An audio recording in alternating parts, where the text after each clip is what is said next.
समुंदर के दरमियान कंक्रीट के दो सतूनों पर खड़ा ये लोहे का टुकड़ा कोई बहरी जहाज नहीं बल्कि खुद मुख्तार मुल्क है। जी हाँ, सीलैंड नामी ये मुल्क दुनिया का सबसे छोटा मुल्क है जिसकी कुल आबादी 50 अफराद हैं। उस मुल्क का अपना पासपोर्ट, झंडा, तराना, टिकट और अलग करेंसी है। आमदोरफ्त के लिए लोग यहाँ पर हेलीकॉप्टर का इस्तेमाल करते हैं। ये मुल्क 1976 से अभी तक कायम है। दोस्तों, आप सोच रहे होंगे कि दुनिया में इस तरह कैसे मुमकिन है, तो आइए आपको बताते हैं कि ये मुल्क कैसे और क्यों वजूद में आया। ये बात दूसरी जंग अजीम की यानी वर्ल्ड वार 2 की है। बरतानिया ने अपनी काउंटी सफॉक से 12 किलोमीटर दूर नॉर्थ समुंदर में एक टावर बना दिया जहां पर उनकी फौज मौजूद रहे ताकि जर्मनी यहां से बरतानिया पर हमला न कर सके। इस टावर का नाम रफ टावर रख दिया गया। जब जंग खत्म हुई तो बरतानिया ने अपनी फौज को वापस बुलाया और यूं ही बरतानिया का जनरल रिटायर्ड हुआ, वो अपनी बीवी के साथ रफ टावर विजिट करने चला गया और वहां जाकर वो कुछ अरसा मुकीम रहा। लेकिन बरतानिया ने इसे वापस बुलाया तो उसने आने से इनकार कर दिया और उसने उस रफ टावर पर कब्जा कर लिया। कुछ अरसे के बाद 2 सितंबर 1956 को मेजर रॉय ने रफ टावर को एक मुल्क डिक्लेयर कर दिया, अपना झंडा, तराना और करेंसी भी ईजाद की। मेजर रॉय ने खुद को अपनी बीवी को शाही बना दिया और अपने 2 बच्चों के साथ वहां पर रियासत कायम कर दी। दोस्तों, ये इंटरनेशनल समुंदर था जिस पर किसी मुल्क की हुकूमत नहीं थी, इसलिए यहाँ पर पर्सन रॉय और उसकी बीवी ने ये छोटा सा एक अलग मुल्क बना दिया। यूं ही इसका नाम समुंदर लैंड यानी सी लैंड रख दिया गया। दोस्तों, एक मुल्क बनाने के लिए 4 बातों का होना बहुत ज़रूरी है।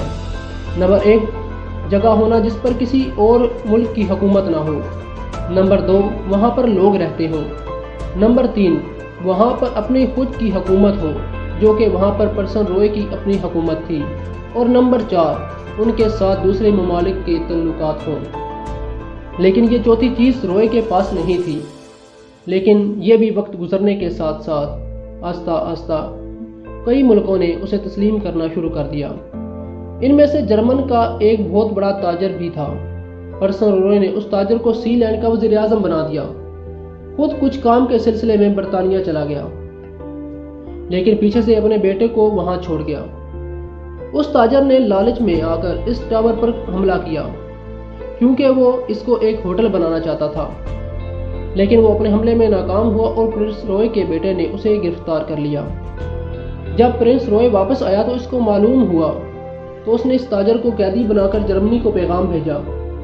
जर्मनी इस ताजर को चाहते थे क्योंकि वो बहुत बड़ा और अमीर ताजर था।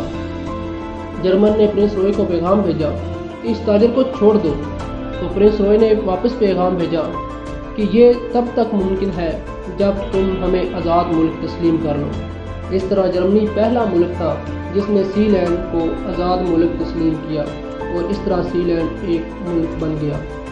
दोस्तों, वहाँ अब 50 के करीब लोग आबाद हैं। उनके पास इंटरनेट तक की सहूलत मौजूद है। वो अपनी ज़िंदगी गुजर बसर कर रहे हैं। दरमियान में इस मुल्क के शहजादे ने 19.5 मिलियन डॉलर में इसको फरोख्त करने के लिए इश्तिहार भी दिया। ये मुल्क बरतानिया के साहिलों से दूर आलमी समुंदर में वाक़या है। 200 पाउंड देकर आप इस मुल्क की नेशनैलिटी ले सकते हैं। आपको यहाँ के नवाब का खिताब भी मिलेगा। लेकिन मज़े की बात यह है कि इस 2 गज के पॉकेट साइज छोटे से मुल्क ने भी अभी तक इसराइल को तस्लीम नहीं किया। उम्मीद है आज की वीडियो आपको पसंद आई होगी। मज़ीद इंटरेस्टिंग इंफॉर्मेटिव वीडियोस के लिए हमारे YouTube चैनल मंडी रंग को सब्सक्राइब कीजिए।